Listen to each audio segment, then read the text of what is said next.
I've been using Airbnb for over 6 years, staying in dozens of properties across the country. What happened to my girlfriend Sarah and me last October in Pinehurst, Oregon still makes me check every corner of a rental before I'll even set my bags down. We'd booked what looked like the perfect mountain retreat, a cozy 2-bedroom cabin nestled in the Douglas fir forests about 40 miles east of Portland. The listing photos showed rustic charm with modern amenities, and the host, David Martinez, had nothing but 5-star reviews praising his attention to detail and hospitality. The price was almost too good to believe for a weekend getaway during peak fall foliage season. David met us personally when we arrived on that Friday evening in October. He was probably in his late 50s, wearing a flannel shirt and work boots, exactly what you'd expect from someone who owned a forest cabin. He walked us through the property with genuine enthusiasm, pointing out the hiking trails that started right from the back deck, the hot tub on the side porch, and the fully stocked kitchen. "I really want my guests to feel at home here," he said, handing us the keys to both the house and the detached garage where we could park our 2019 Honda CR-V. "If you need anything at all, I'm just about 10 minutes down the mountain. My number's on the refrigerator." The cabin was exactly as advertised: exposed beam ceilings, stone fireplace, and massive windows overlooking the forest. Sarah immediately fell in love with the master bedroom's floor-to-ceiling windows that offered an unobstructed view of the pine trees. We spent our first evening on the deck, watching the sunset filter through the canopy while planning our hiking routes for the weekend. Saturday morning started perfectly. We made coffee in the well-equipped kitchen and headed out for a 5-mile loop trail that David had recommended. The October weather couldn't have been better: crisp air, brilliant autumn colors, and that peaceful silence you only get deep in the forest. We took hundreds of photos and felt completely disconnected from our stressful city lives. It was when we returned to the cabin around noon that I noticed the first odd detail. The garage door, which I was certain I'd locked the night before, was standing slightly ajar. Not wide open, just enough that you could see it wasn't fully closed. I mentioned it to Sarah, but she reasoned that old garage doors sometimes don't latch properly, especially in the mountain humidity. That afternoon, while Sarah was reading on the deck, I decided to explore the property's storage shed that David had mentioned during our tour. He'd said we were welcome to use the outdoor gear stored there: hiking poles, a camp stove, even a kayak for the small lake about a mile through the trees. The shed was unlocked, as promised, filled with well-maintained equipment. But as I moved some camping chairs to reach the hiking poles, I found something that didn't belong with outdoor gear. Tucked behind a stack of sleeping bags was a professional-looking camera with a telephoto lens, not the kind of equipment you'd expect to find in a rental property's storage shed. The camera was expensive, probably worth several $1,000s, and it was equipped with a lens that could capture clear images from a considerable distance. I told myself David was probably a nature photographer. It made sense: he owned property in one of Oregon's most beautiful areas. But something about finding professional camera equipment hidden behind camping gear felt wrong. Saturday night, Sarah and I used the hot tub as the temperature dropped into the 40s. The forest around us was completely dark except for our cabin's lights, creating that cozy isolation we'd been seeking. We stayed out there for almost an hour, talking about maybe booking the place again for a longer stay. It was around 11 p.m. when Sarah thought she heard something moving in the trees beyond the deck. We both listened carefully, but after a few minutes of silence, we decided it was probably just deer or other wildlife. The host information binder mentioned that black bears were occasionally spotted in the area, but they typically avoided areas with human activity. Sunday morning, I woke up before Sarah and decided to make breakfast as a surprise. As I was getting ingredients from the refrigerator, I noticed something that made my stomach drop. The kitchen window, which offered a clear view of the hot tub area, had what looked like fingerprints on the outside glass. Not just casual smudges, but distinct fingerprint marks at exactly the height where someone would have pressed their hands against the window to get a better view inside. I didn't want to alarm Sarah, so I didn't mention it immediately. Instead, I suggested we pack up and leave a few hours earlier than planned, claiming I wanted to avoid Sunday traffic back to Portland. But as we loaded our luggage into the Honda, I made a point of walking around the entire property, looking for anything else that seemed out of place. That's when I found the trail. Behind the cabin, about 50 feet into the tree line, there was a clear path through the underbrush. Not a hiking trail, this was narrower, more like a route someone had used repeatedly to move through the forest without being detected. The path led from the trees directly toward the cabin's rear windows, offering a perfect vantage point of our bedroom and the hot tub area. Following the trail deeper into the forest, I discovered what looked like a hunting blind or observation post. Someone had constructed a small platform between two large pine trees, positioned to provide an unobstructed view of the cabin. The platform showed signs of recent use, fresh footprints in the soft ground below, cigarette butts, and most disturbing of all, a small piece of paper that had fallen from the platform. It was a printout of a photograph. The image showed Sarah and me on the cabin's deck the previous evening, captured with professional clarity from a considerable distance. We were completely unaware we were being photographed, sharing an intimate moment we'd thought was private. My hands were shaking as I climbed up to examine the platform more closely. What I found there still haunts me. There were dozens of photographs, all showing different guests who had stayed at the cabin over what appeared to be several months. Couples, families, friends, all photographed without their knowledge during their supposedly private getaways. Some photos were taken through windows, showing guests inside the cabin during meals, conversations, and intimate moments. Others captured people using the hot tub, sleeping on the deck, or walking around the property in various states of undress. Every image was taken with professional equipment and showed clear evidence of long-term surveillance. But the most disturbing discovery was a notebook, protected in a waterproof case, containing detailed observations about each group of guests. David had recorded arrival and departure times, daily activities, personal conversations he'd apparently overheard, and even intimate details about relationships and private moments. The entries read like a stalker's journal, filled with obsessive attention to his guests' private lives. I stuffed several photographs and pages from the notebook into my jacket pocket as evidence, and climbed down from the platform. The trail led even deeper into the forest, eventually connecting to what appeared to be a back road where David could access his observation post without being seen from the cabin. I ran back to the cabin where Sarah was finishing her packing. Without going into full detail about what I'd discovered, I told her we needed to leave immediately. Something in my voice must have conveyed the urgency because she didn't ask questions, she just grabbed her bags and headed for the car. As we drove down the mountain road, I kept checking the rearview mirror, expecting to see David's vehicle following us. When we reached cell phone coverage about 15 miles from the cabin, I called the Clackamas County Sheriff's Office to report what I'd found. The deputy I spoke with took my report seriously, especially when I mentioned the professional photography equipment and detailed surveillance records. He asked us to meet him at the sheriff's office in Oregon City to provide statements and turn over the evidence I'd taken from the observation post.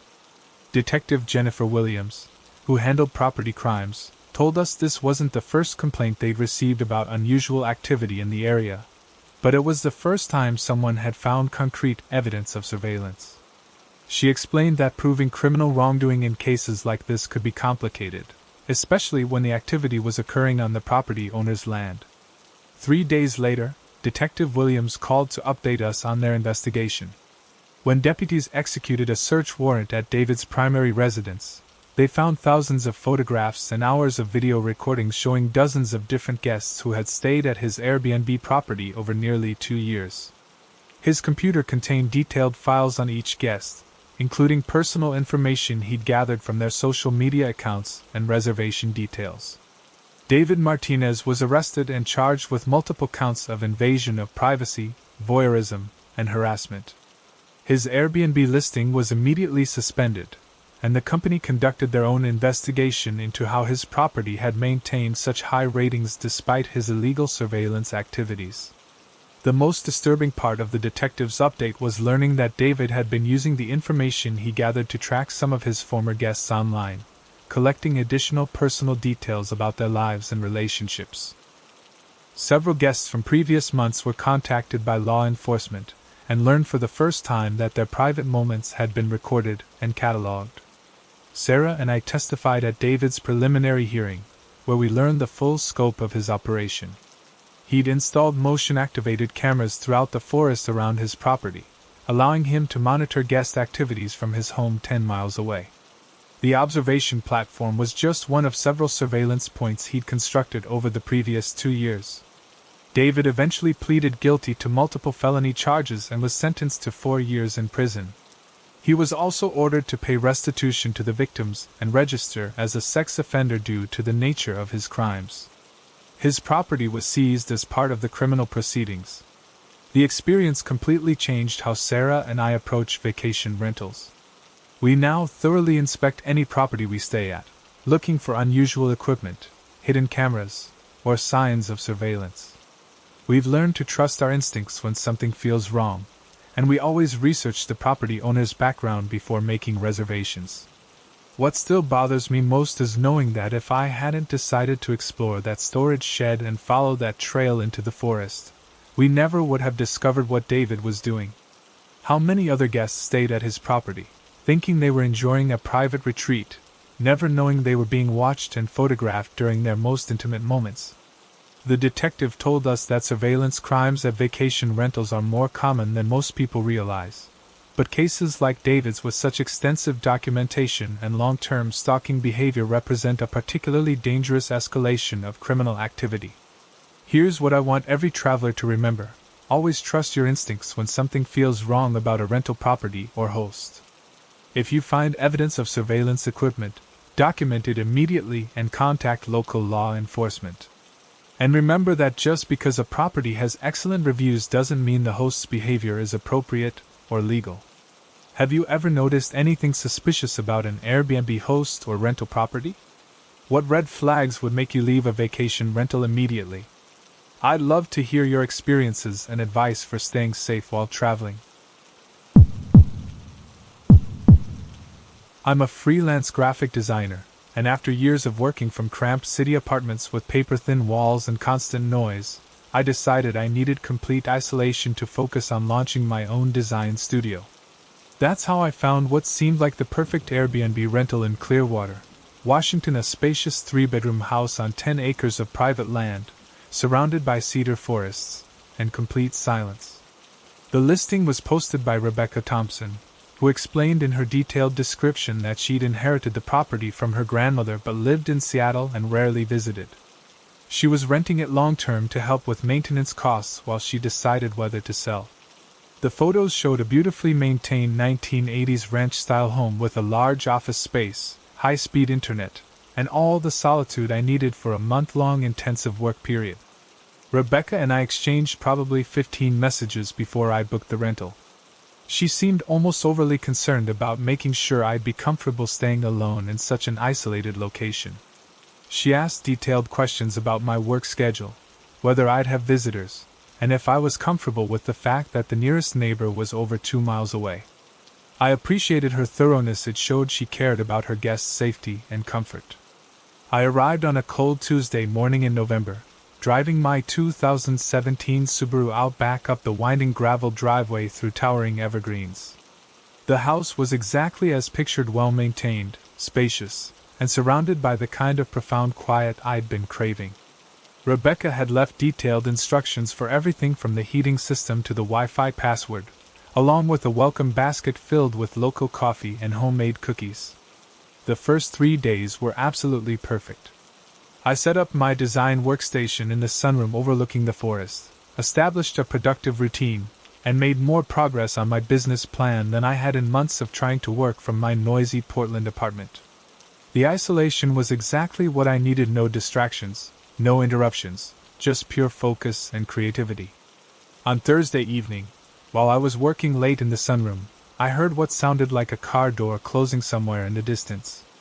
The house was so far from any road that hearing a vehicle seemed impossible, but the forest can carry sounds in strange ways.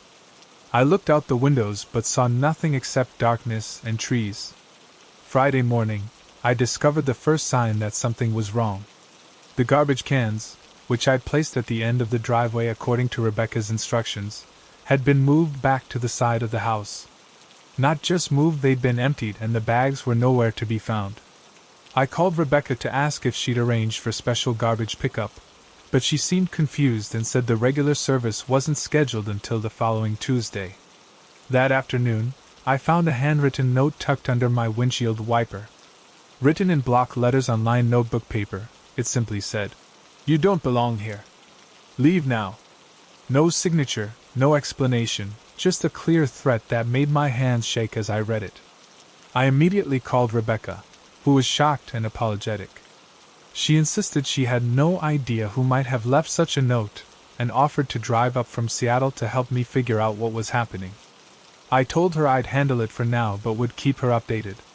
She gave me the number for the local sheriff's office and urged me to call if anything else happened. Saturday morning, I woke up to find that someone had been on the property during the night. My car had been moved, not stolen, just repositioned about 10 feet from where I'd parked it. The front door, which I was certain I'd locked, was standing slightly ajar.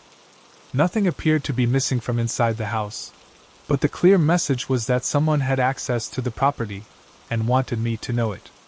I called the Whatcom County Sheriff's Office and spoke with Deputy Michaelchin, who took my report seriously but explained that with no evidence of theft or property damage, there wasn't much they could do beyond increasing patrols in the area. He suggested I install additional security measures and keep detailed records of any further incidents. That's when I decided to set up my laptop to record from the sunroom window, positioning it to capture anyone approaching the house. I also moved my car to a position where I could see it from the bedroom window, and started keeping all the curtains closed after dark. Sunday night, around 2 a.m., my makeshift security system captured exactly what I needed to see. The laptop recorded a family, 2 adults, and what appeared to be 3 children walking openly across the property carrying grocery bags and laundry baskets. They approached the house like they owned it, trying the doors and windows before apparently realizing I was inside. The video showed them having what appeared to be a heated discussion on the front porch, pointing at my car and gesturing toward the house. After about 10 minutes, they left the same way they'd come, disappearing into the forest. But now I knew I wasn't dealing with random vandals or teenagers. This was a family who clearly felt they had some claim to the property. Monday morning, I called Rebecca with the video evidence. What she told me made everything suddenly make sense, and explained why she'd been so concerned about my safety and comfort. About 8 months earlier, she'd discovered that a family had been living in her grandmother's house without permission. They'd apparently been squatting there for nearly a year after her grandmother's death, treating it as their own home. Rebecca had gone through the legal eviction process, which took several months and cost thousands of dollars in attorney fees. The family, led by a man named Gary Sullivan and his partner Linda, had fought the eviction aggressively, claiming they'd been paying rent to Rebecca's grandmother and had a right to remain in the house. They'd made the legal process as difficult as possible, filing counterclaims and demanding proof of ownership. When the family was finally evicted in March, Gary Sullivan had made explicit threats about getting their house back. He told Rebecca's attorney that they considered the property their home and wouldn't give up their claim to it. The local sheriff's office had been involved in the actual eviction, removing the family's belongings and changing the locks, but Rebecca had been advised that the family might attempt to return. "I thought they'd moved on," Rebecca told me, her voice shaking. "It's been 8 months since the eviction. I never imagined they'd still be in the area, watching the house." That explained why Rebecca had been so thorough in her questions about my stay, and why she'd seemed nervous about renting the property. She'd been trying to gauge whether I could handle the isolation and potential security concerns without revealing the full extent of the problem. The situation escalated dramatically that Monday night. Around midnight, I was awakened by the sound of multiple vehicles approaching the house. Looking out the bedroom window, I saw 3 pickup trucks and what appeared to be a small moving van parked in the driveway. At least 8 people were unloading boxes, furniture, and personal belongings, clearly preparing to move back into the house. I called 911 immediately, but the dispatcher warned me that it could take 30 to 40 minutes for deputies to reach the remote location. I was advised to stay inside, keep the doors locked, and avoid any confrontation with the trespassers. Through the window, I watched the family systematically unload their belongings and arrange them on the front porch and around the yard. Gary Sullivan, a heavy-set man in his 40s, was clearly directing the operation, pointing to different areas and organizing the family's possessions like they were moving back home. Around 12:30 a.m., Gary approached the front door and began pounding on it with his fist. "We know you're in there," he shouted. "This is our house. You need to get out now." He continued banging for several minutes, occasionally walking around the house and trying other doors and windows. Linda Sullivan joined him, and I could hear her yelling about their children needing a place to sleep and their rights as tenants who'd been illegally evicted. She accused me of being part of Rebecca's scheme to steal their home and demanded that I leave immediately. The most terrifying part was listening to them discuss their plans for getting me out of the house. Gary talked about shutting off the electricity and water, while Linda suggested blocking my car in the driveway so I couldn't leave. They clearly had no intention of waiting for any legal process. They wanted to force me out through intimidation and harassment. When Deputy Chen finally arrived with backup around 1:15 a.m., the scene was surreal. The Sullivan family had essentially set up a campsite in the yard, with their furniture arranged like they were having an outdoor living room meeting. Gary immediately began arguing with the deputies, claiming they were the legal tenants and I was the trespasser. The confrontation lasted nearly 2 hours. Gary and Linda had prepared for this moment, bringing copies of documents they claimed proved their right to live in the house. They showed the deputies old receipts they said were proof of rent payments, utility bills in their names, and even school enrollment records for their children using the property's address. Deputy Chen later told me that the Sullivan family had been living in the house for so long that they'd established what looked like legitimate residency, forwarding their mail there, registering their children for school, and maintaining utility accounts. While none of this gave them legal rights to the property, it made the situation more complicated than a simple trespassing case.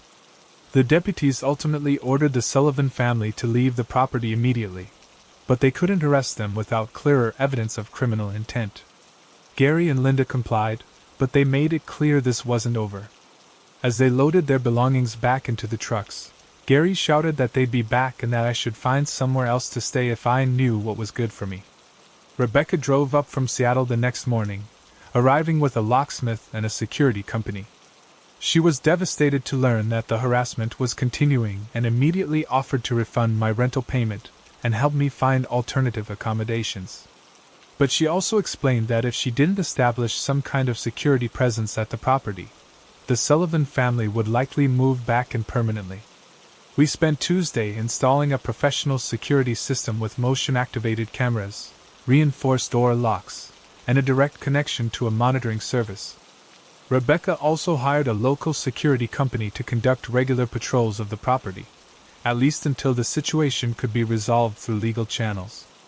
I decided to complete my stay, partly because I needed the workspace and partly because I was angry about being intimidated.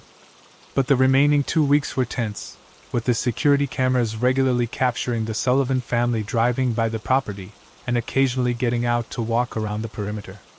The legal resolution came 3 weeks after I returned to Portland. Rebecca's attorney filed for restraining orders against the Sullivan family and pursued criminal charges for trespassing and harassment. The case revealed that Gary and Linda had been squatting in several properties throughout Washington state, using legal delays and documentation fraud to extend their stays as long as possible. Gary Sullivan was ultimately sentenced to 6 months in jail for criminal trespass and harassment, while Linda received probation and community service. The family was ordered to stay away from Rebecca's property and pay restitution for the security system installation and legal fees. But the most important outcome was that Rebecca decided to sell the property rather than continue dealing with the ongoing security concerns. She told me that the stress of managing a remote rental property while dealing with aggressive squatters had made the inheritance more of a burden than a blessing. The experience taught me that when something feels wrong about a rental situation, there's usually more to the story than the host is sharing. Rebecca had been trying to protect me by not revealing the full extent of the property's problems, but having complete information would have helped me make better decisions about my safety and security. I still use Airbnb for work retreats, But now I always ask hosts directly about any recent security issues, neighbor disputes, or legal problems involving the property. And I trust my instincts when a host seems unusually concerned about guests' comfort and safety. Sometimes they're trying to compensate for problems they can't fully control. Have you ever encountered unexpected residents or former tenants at a vacation rental? What would you do if you discovered someone was claiming ownership of a property you'd legally rented? I'd be interested to hear how other travelers handle situations where the property's legal status isn't as clear as it should be. I'm a travel nurse, which means I'm constantly moving between different cities for 3 to 6 month assignments. After 5 years of relying on extended stay hotels and short-term rentals, I thought I'd experienced every possible accommodation nightmare. What happened to me last February in Riverside, California proved me completely wrong. I just started a 4-month contract at Riverside Community Hospital and needed temporary housing while I searched for a more permanent apartment. My recruiter recommended Airbnb for flexibility, and I found what seemed like the perfect solution: a fully furnished 2-bedroom condo in a gated community about 15 minutes from the hospital. The host, Patricia Williams, had excellent reviews praising her responsiveness and the property's cleanliness and security. Patricia and I exchanged several messages before my arrival. She seemed professional and thorough, asking about my work schedule, whether I'd need parking for my 2020 Toyota Camry, and if I had any special requirements for the extended stay. She assured me the condo would be completely private and that I'd have exclusive access to the entire unit, including the attached garage and small patio area. The reservation process was smooth, and Patricia provided detailed check-in instructions including the gate code for the community, the unit number, and the location of a lockbox containing the keys. She mentioned she lived about 30 minutes away but was always available by phone if I needed anything. Everything seemed perfectly normal for a standard Airbnb arrangement. I arrived on Sunday evening, February 12th, after driving my packed Honda Civic from my previous assignment in Phoenix. The gated community was exactly as described: well-maintained, quiet, and secure. Unit 247 was a corner unit on the second floor with a view of the community pool and landscaped grounds. The condo was immaculate, tastefully furnished, and had everything I needed for a comfortable extended stay. Patricia had left a welcome packet with information about the community amenities, local restaurants, and her contact information. She'd also stocked the refrigerator with basics and left a bottle of wine with a note welcoming me to Riverside. It was the kind of thoughtful hosting that makes Airbnb experiences memorable for all the right reasons. My first 2 weeks were perfect. The condo was quiet, comfortable, and convenient to the hospital. I established a routine of early morning shifts, afternoon errands, and quiet evenings preparing for the next day's patients. The gated community felt secure, and I appreciated having a dedicated parking space in the covered garage. The trouble started on a Thursday evening, February 23rd, when I came home from a particularly challenging 12-hour shift in the ICU. I was exhausted and looking forward to a quiet dinner and early bedtime. As I used my key card to enter the parking garage, I noticed an unfamiliar vehicle in the guest parking area: a silver 2018 Ford F-150 with Colorado plates. That wasn't unusual since residents often had visitors, but something about the truck caught my attention. When I reached the second floor and approached Unit 247, I immediately noticed that the porch light was on. I was certain I'd turned off all the lights before leaving for work that morning, as I always do to save energy. More concerning was the sound of a television coming from inside the condo, voices, and what sounded like a news program playing at moderate volume. My first thought was that Patricia had entered the unit for maintenance or cleaning, but she'd always given me advance notice for any property visits. I stood outside the door for several minutes, listening to confirm that someone was definitely inside. Along with the television, I could hear what sounded like someone moving around, opening and closing cabinet doors. I called Patricia immediately, but the call went straight to voicemail. I left a message explaining that someone appeared to be in the condo, and asking if she'd authorized any maintenance or cleaning services. Then I called the community's security office to report a possible break-in at my unit. The security guard, an older man named Frank Rodriguez, met me at the unit within 10 minutes. He could also hear the television and movement inside, and he confirmed that no maintenance or management personnel were scheduled to be in any units that evening. Frank called the Riverside Police Department while we waited in the hallway, both of us listening to what was clearly someone moving around inside my temporary home. Officer Jennifer Martinez arrived about 15 minutes later, accompanied by her partner, Officer Robert Kim. They approached the situation professionally, first confirming with building management that no authorized personnel should be in the unit. When Patricia still didn't answer her phone, the officers decided to make contact with whoever was inside. Officer Martinez knocked firmly on the door and announced, "Riverside Police, please open the door." The response was immediate and completely unexpected. A man's voice shouted back, "Thank God you're here. Someone's been living in my rental." The door opened to reveal a man in his 30s, wearing business casual clothing and holding what appeared to be a rental confirmation on his phone. He looked genuinely relieved to see the police officers and immediately began explaining that he'd arrived at his Airbnb rental to find someone else's belongings throughout the condo. "I'm Marcus Henderson," he said, showing his driver's license to the officers. "I booked this place for a week-long business trip. When I got here and used the key code to get in, I found all this stuff that definitely isn't mine. Someone's been living here. There's food in the refrigerator, clothes in the closets, personal items everywhere." Officer Martinez asked to see his reservation confirmation, which Marcus pulled up on his phone. The details were shocking. He had a confirmed booking for Unit 247 from February 23 through March 2, paid in full through Airbnb, with the same host name, Patricia Williams. I showed the officers my own reservation confirmation, which clearly showed my month-long booking from February 12 through March 12, also paid in full and confirmed by Patricia Williams for the exact same unit. Both reservations were legitimate, both were paid for, and both were supposed to provide exclusive access to the condo. The situation was surreal. Marcus and I stood in the hallway with the police officers, comparing our rental confirmations and trying to understand how we could both have valid reservations for the same property on overlapping dates. Neither of us had received any communication from Patricia about scheduling conflicts or booking errors.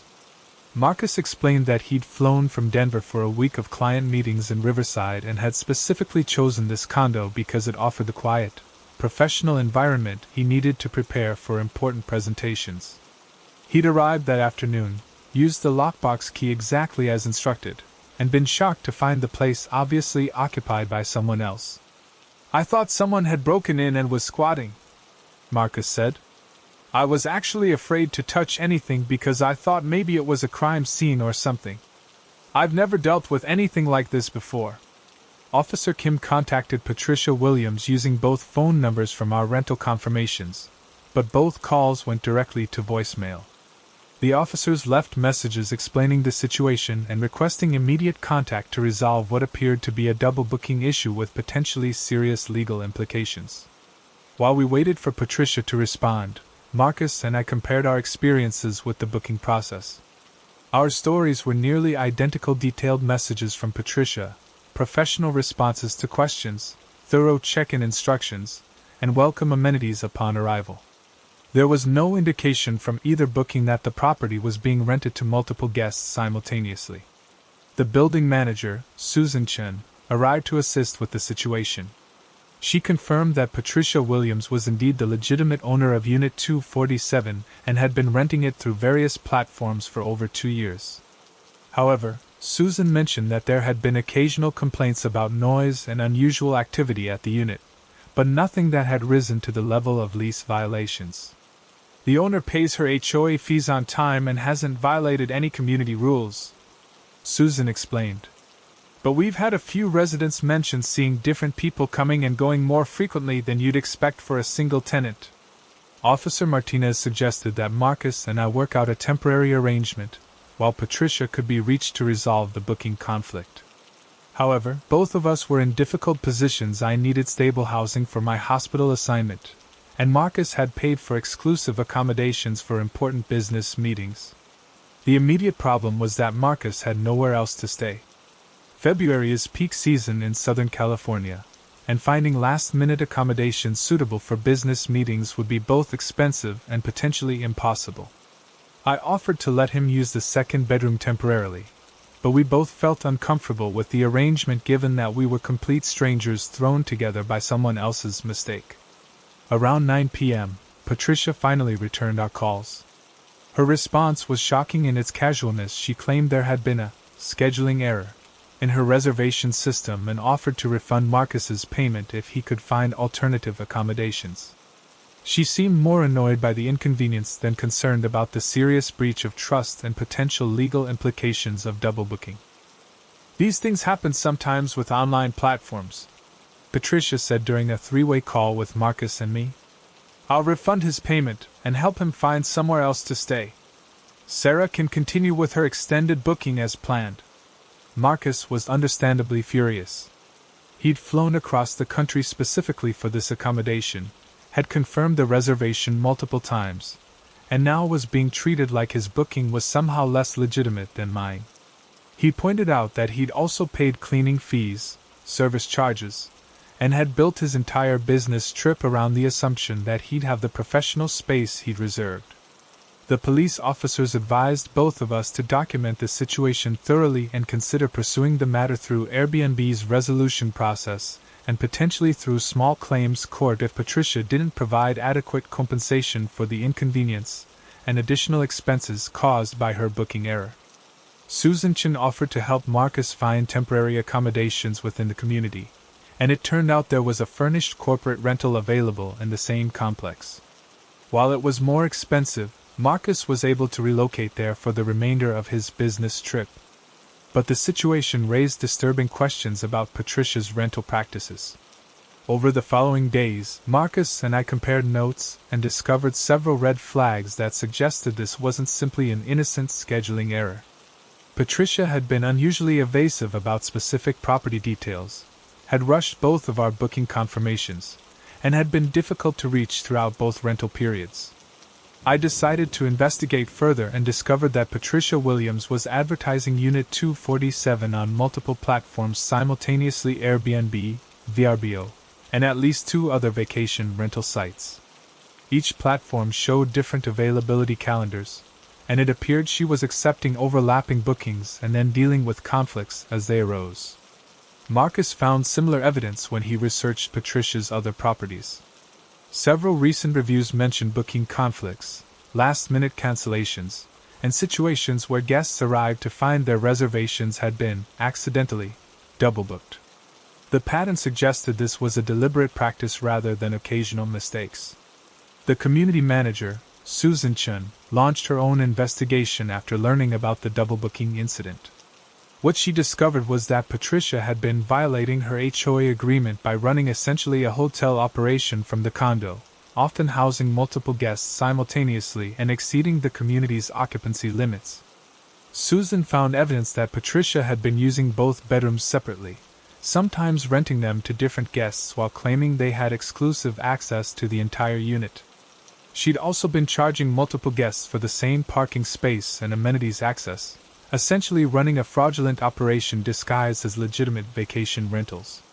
The investigation revealed that Patricia had been collecting thousands of dollars in overlapping bookings while providing substandard accommodations and dealing with conflicts through partial refunds and guest relocations.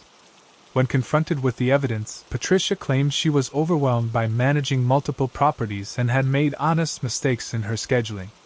Marcus ultimately filed complaints with both Airbnb and the Better Business Bureau, documenting his expenses for alternative accommodations and the business impact of the booking disruption.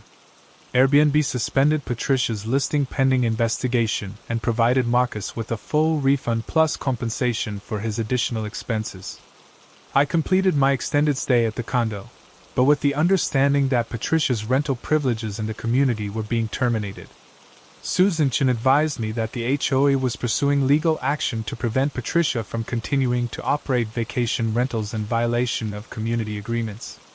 The experience taught me the importance of thoroughly researching hosts before making extended bookings, especially for critical housing needs related to work assignments. I now always verify that hosts are managing their properties legally and ethically, and I pay attention to review patterns that might indicate systemic problems with their rental practices. Both Marcus and I learned to ask specific questions about exclusive access and occupancy when booking accommodations for professional purposes. What seemed like a straightforward rental agreement had actually been a fraudulent scheme that could have seriously impacted both of our careers if we hadn't discovered the problem quickly. Have you ever encountered double booking situations with vacation rentals? What questions do you ask hosts to verify that your reservation will actually provide the exclusive access they're advertising? I'd be interested to hear how other travelers protect themselves from booking fraud and ensure they're getting the accommodations they're paying for. I'm a software engineer, and my wife Emma is a marketing director. After 3 years of saving and planning, we decided to take our dream vacation, a month-long work-from-anywhere trip through Northern California wine country. We both negotiated remote work arrangements and were looking forward to combining business productivity with the relaxation we desperately needed after launching our respective startups. We found what appeared to be the perfect property in Meadowbrook, a small town about an hour north of San Francisco nestled between rolling hills covered in vineyards. The listing was for a stunning 1920s craftsman house with original hardwood floors, a wraparound porch, and a beautifully landscaped garden. The photos showed a spacious living area, fully equipped kitchen, 2 bedrooms, and a dedicated office space with high-speed internet, everything we needed for our extended working vacation. The host, Catherine Reynolds, had impeccable reviews spanning over 3 years. Guests consistently praised her attention to detail, the property's cleanliness, and the thoughtful amenities she provided. Her listing description emphasized the house's privacy and tranquility, mentioning that it sat on 2 acres of landscaped grounds with no immediate neighbors. The price was reasonable for such a premium location and property quality. Catherine and I exchanged numerous messages during the booking process. She asked thoughtful questions about our work requirements, dietary preferences, and interests in local activities. She provided detailed recommendations for wineries, restaurants, and hiking trails, along with insider tips about avoiding tourist crowds. Her communication was professional, thorough, and genuinely helpful. We arrived on a Saturday afternoon in late March, driving Emma's 2021 Honda Accord up the tree-lined driveway to the impressive Victorian-style house. The property was even more beautiful than the photos suggested: perfectly maintained gardens, original architectural details, and that sense of peaceful isolation we'd been seeking.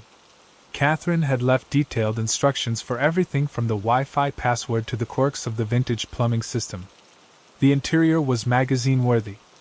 Every room had been thoughtfully restored with period-appropriate furnishings mixed with modern conveniences. The kitchen was a chef's dream with professional-grade appliances and a pantry stocked with local specialties. The office space had been set up with dual monitors, ergonomic chairs, and everything we needed for productive remote work. Catherine had also left a comprehensive welcome binder with information about the property's history, local attractions, and house rules.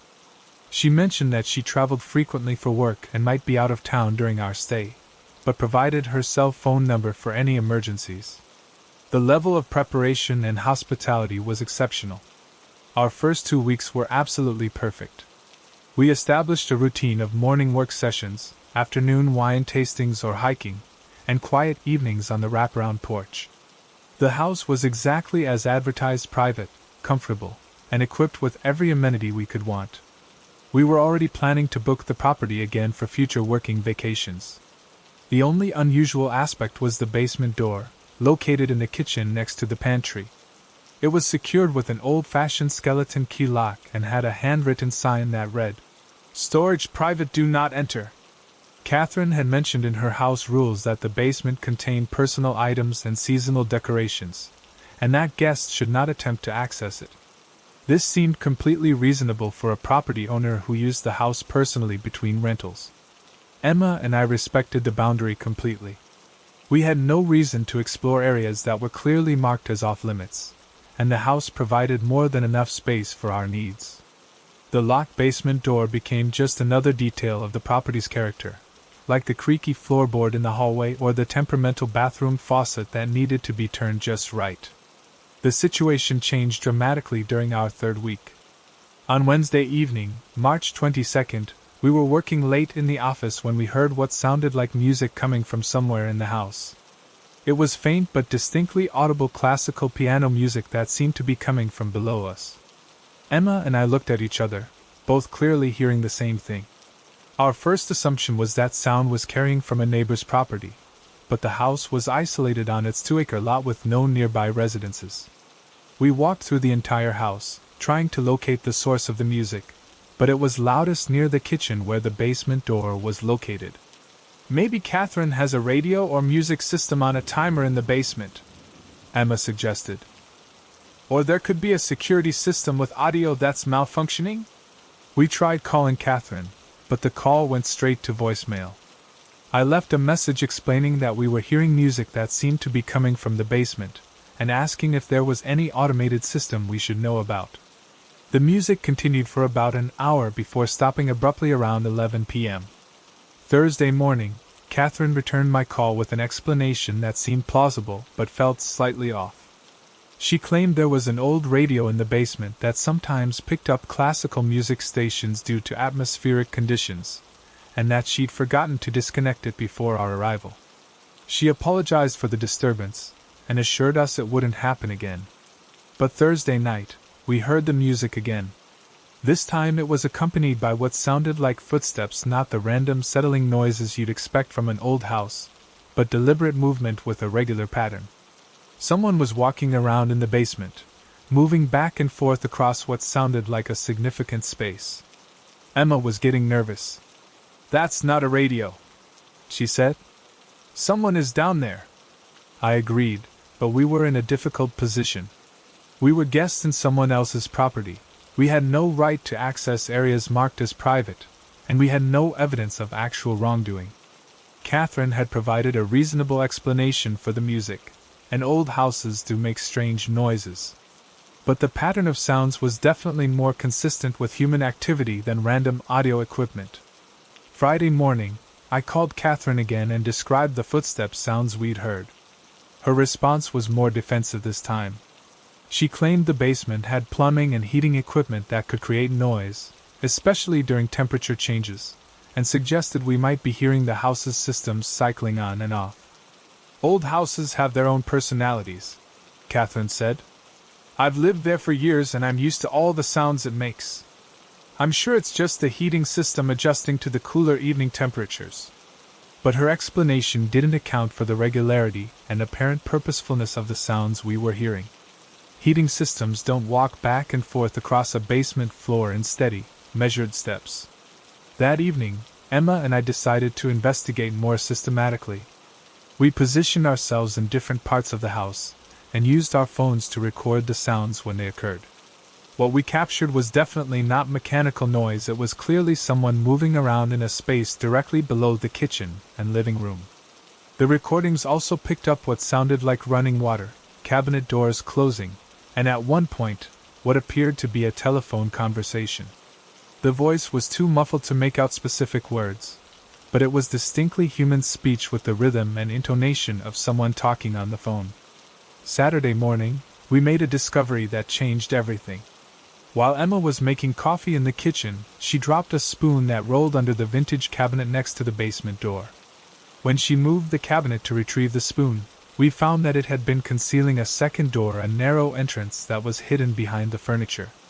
This hidden door was not secured with a lock, just a simple latch that could be opened from our side. Emma and I looked at each other, both realizing that we'd found what appeared to be an undisclosed entrance to the basement area. "Catherine specifically said not to enter the basement," Emma reminded me. "But she was talking about the locked door. She never mentioned this entrance because it was hidden." We debated for an hour about whether to investigate. Technically, we'd be violating the property rules by entering a space marked as private. But the concealed entrance, combined with the clear evidence of someone living below us, suggested that Catherine hadn't been honest about the property's situation. Finally, our concern about our safety outweighed our respect for property boundaries. If someone was living in the basement without our knowledge, We needed to know who it was and whether we were in any danger. The hidden door opened to reveal a narrow staircase leading down to what was clearly a fully functional living space. As we descended quietly, we could see that the basement had been converted into a complete apartment kitchen area, living room, bedroom, and bathroom. It was tastefully furnished and obviously occupied, with personal belongings, fresh food, and signs of daily use. But the most shocking discovery was the wall of monitors displaying live feeds from security cameras throughout the house. Catherine had been watching us continuously since our arrival, recording our activities in every room including the bedrooms and bathrooms. The basement apartment was equipped with a sophisticated surveillance system that captured every moment of our supposedly private vacation.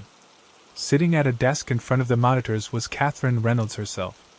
She turned around when she heard us on the stairs, and her expression showed more annoyance than surprise, as if she'd been expecting this confrontation eventually. "You're not supposed to be down here," Catherine said calmly. "The basement is clearly marked as private." Emma and I were too shocked to respond immediately. Catherine had been living directly below us for 3 weeks, watching our every move through hidden cameras while we believed we had complete privacy in the rental property. "You've been living here the entire time?" I finally asked. "While we thought we were renting the whole house." Catherine's explanation was disturbing in its casualness. She claimed that she'd been experiencing financial difficulties and couldn't afford to give up her own home while renting it to guests. She'd converted the basement into her personal living space so she could continue earning rental income while maintaining her residence. "It's a perfect arrangement," she said. "Guests get the beautiful house they're paying for, and I get to keep my home. Everyone benefits."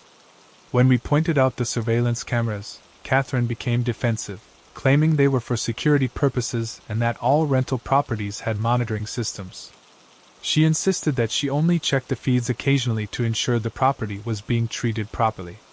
But the evidence suggested much more extensive surveillance.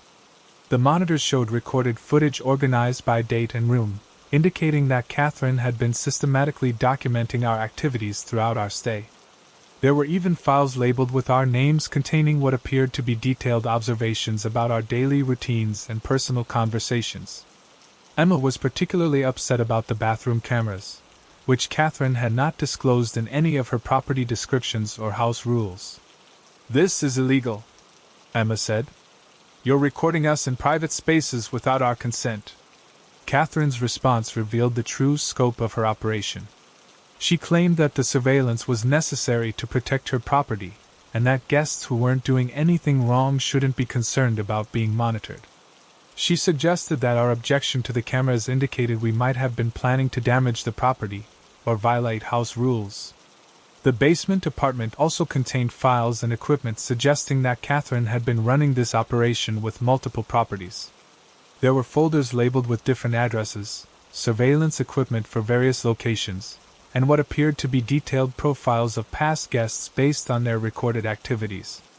We immediately left the basement and went upstairs to pack our belongings. Catherine followed us, alternating between trying to convince us that her arrangement was reasonable and threatening to charge us additional fees for unauthorized access to private areas of the property. "You signed an agreement that included penalties for violating property rules," Catherine said. "Entering the basement without permission is a clear breach of contract." While we packed, I called the Sonoma County Sheriff's Office to report what we'd discovered. The deputy I spoke with advised us to document everything we could safely photograph and to leave the property immediately. He explained that unauthorized surveillance of rental guests in private spaces constituted illegal invasion of privacy. Emma took photos of the surveillance equipment and monitor displays while I gathered our work materials and personal belongings. Catherine became increasingly agitated, demanding that we delete any photos and threatening legal action if we damaged her reputation by reporting the situation. We left the property within 2 hours of discovering the basement apartment, driving directly to the sheriff's office to file a formal complaint. Deputy Lisa Johnson took our statement and photographs, explaining that Catherine's surveillance operation was indeed illegal and that we were likely not the first guests to be unknowingly monitored. The investigation that followed revealed the full extent of Catherine's operation. She owned 3 properties in Sonoma County, each equipped with hidden surveillance systems and concealed living spaces where she resided while renting to unsuspecting guests. All 3 properties were advertised as providing complete privacy and exclusive guest access. Catherine Reynolds was arrested 3 days later and charged with multiple counts of invasion of privacy, illegal surveillance, and fraud. The search warrant executed at her properties uncovered thousands of hours of recorded footage showing dozens of guests who had been unknowingly monitored during their supposedly private vacations. Detective Maria Gonzalez, who led the investigation, told us that Catherine had been operating this scheme for over 2 years, generating income from rental properties while avoiding the expense of alternative housing. The surveillance recordings had been organized into detailed files suggesting that Catherine had been studying guests' personal habits and private conversations for reasons that remained unclear. The case revealed that several previous guests had reported feeling, watched, or experiencing unexplained noises during their stays, but Catherine had successfully dismissed these concerns as normal house sounds or overactive imaginations. Her excellent reviews had been maintained partly through careful guest selection and partly through subtle intimidation of anyone who raised concerns. Emma and I testified in Catherine's preliminary hearings, where we learned that we'd been recorded continuously during our entire 3-week stay. The prosecution presented evidence showing that Catherine had been maintaining detailed profiles of guests' personal relationships, work activities, and private behaviors. Catherine ultimately pleaded guilty to multiple felony charges and was sentenced to 18 months in prison plus restitution to her victims. Her properties were seized as evidence and eventually sold to satisfy legal judgments. All 3 properties were found to have similar surveillance setups and concealed living spaces. Airbnb suspended Catherine's account and provided full refunds to all affected guests, along with additional compensation for the privacy violations. The company also implemented additional verification requirements for hosts and enhanced policies regarding property access disclosure. The experience completely changed how Emma and I approach vacation rentals. We now specifically ask hosts about surveillance systems, request confirmation that we'll have exclusive access to the property, and immediately report any signs of undisclosed monitoring or unauthorized access to rental platforms and law enforcement.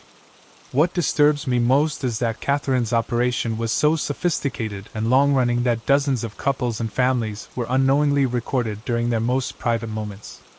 The beautiful property and exceptional hospitality were essentially a facade concealing a systematic invasion of privacy that violated everything vacation rentals are supposed to represent. We've learned to trust our instincts when something feels wrong about a rental situation, even when the host provides reasonable explanations for unusual circumstances. The sounds we heard weren't just house noises, they were clear evidence that someone was living in the property without our knowledge. Have you ever felt like you were being watched during a vacation rental stay? What signs would make you suspicious about a host's true living arrangements? I'd be interested to hear how other travelers verify that they're actually getting the privacy and exclusive access they're paying for. End of story. 4 collection complete. Collection summary. This 4-story series explored the dark reality that vacation rentals can harbor dangerous secrets, from surveillance operations to illegal squatting to double booking fraud. Each story revealed how seemingly perfect properties and exceptional hosts can conceal criminal activity that puts guests at serious risk. The connecting thread showed how the vacation rental industry's rapid growth has created opportunities for sophisticated predators to exploit trusting travelers seeking privacy and relaxation. Thanks so much for watching. I can't express enough how much your support means. The likes, the comments, it all really helps the channel grow. If you enjoyed the video, make sure to hit that like button and share your thoughts in the comments below. I always take the time to read them. And don't forget to subscribe so you never miss out on any new videos. See you next time.